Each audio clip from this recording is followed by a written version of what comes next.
오늘 우리가 함께 볼 하나님의 말씀은 호세아 2장 14절부터 15절입니다.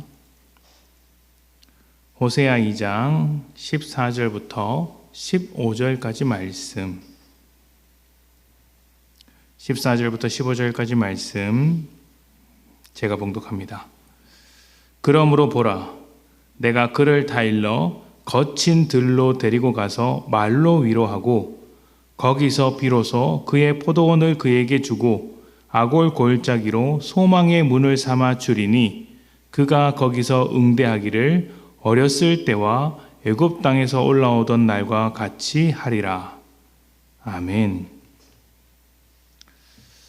성경에는 광야에 대한 이야기들이 많이 있습니다. 애굽을 탈출한 이스라엘이 약속의 땅에 들어가기 위해 지나가야 했던 곳이 광야입니다. 아주 유명한 광야 이야기죠. 그들은 광야에서 뜻하지 않았던 어려움을 겪었고 기대하지 않았던 삶을 살았습니다. 그러나 그곳에서 고생만 한 것은 아니죠.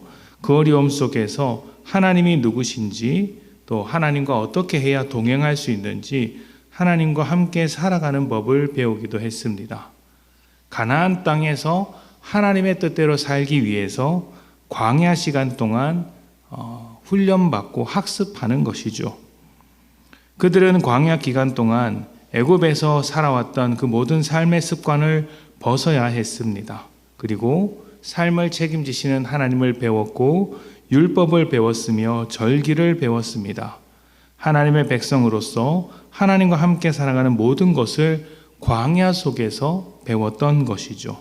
다시 말하면 하나님 나라의 백성으로서 가져야 할 그 정체성이 광야 가운데서 다 만들어졌다 할 수 있습니다.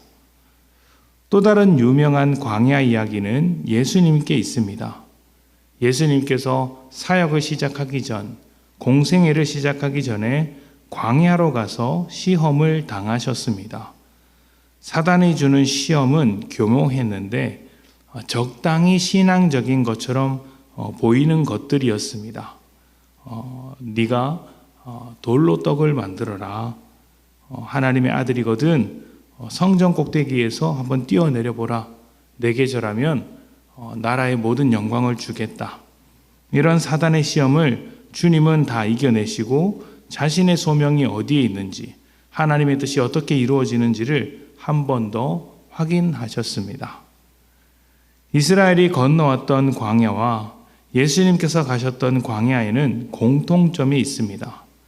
그곳에서 뜻하지 않은 유혹과 고난과 어려움이 있었지만 자신의 위치와 역할, 정체성을 확인했다는 것이죠.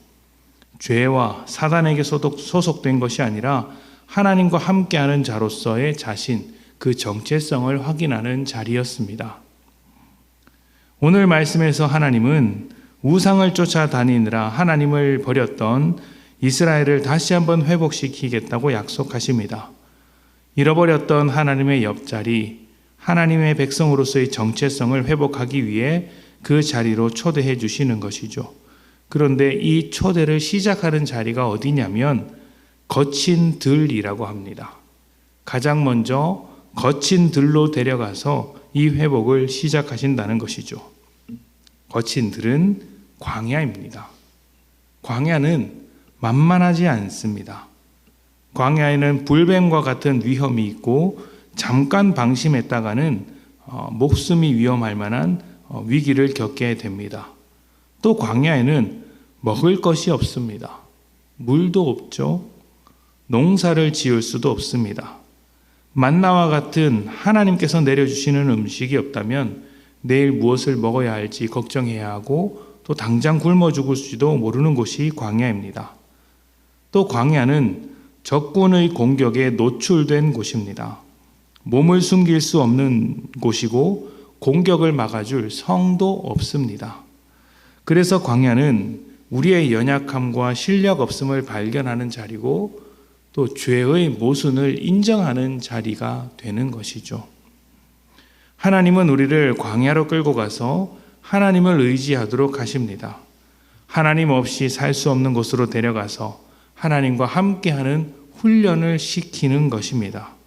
그곳에서 우리는 하나님의 일하심을 알게 되고 하나님의 인도하심을 받으며 하나님과 더 깊은 관계로 들어가게 됩니다. 광야에서만 알 수 있는 것들이죠. 제가 중학교 때 친구 하나가 가출한 적이 있습니다. 부모님께 이렇게 반항한다고 집을 나간 친구가 있었는데요. 학교도 안 나왔습니다. 학교를 안 나왔길래 가출했다는 것을 이제 알게 되었죠. 저는 그때 정말 큰일 났구나, 무슨 일이 벌어졌구나 생각을 했는데 그 친구가 한 이틀 만에 집으로 돌아왔다고 합니다. 하루 이틀 이렇게 지나고 나서 학교에 다시 나오는 것입니다. 그래서 무슨 일이 있었는지 물어보니까 자기가 집을 나가긴 나갔는데 당장 밤에 자야 될 곳이 없어서 이렇게 후회했다는 것입니다. 집을 나가보니 할 수 있는 것이 고생하는 것밖에 없었다는 이야기를 했습니다. 그게 기억에 남는데요. 그래서 그 다음날 맞아 죽을 각오를 하고 집에 들어갔다고 합니다. 다행히 맞아 죽지는 않고 생각보다 부모님이 따뜻하게 맞아 주셔서 그래도 집에 잘 들어왔구나 하는 생각을 가졌다고 했습니다. 가출한 것을 잘했다고 할 수는 없지만 그 친구는 일종의 광야 생활을 했다고 할 수 있습니다. 광야에서 집의 소중함을 깨달은 것이죠.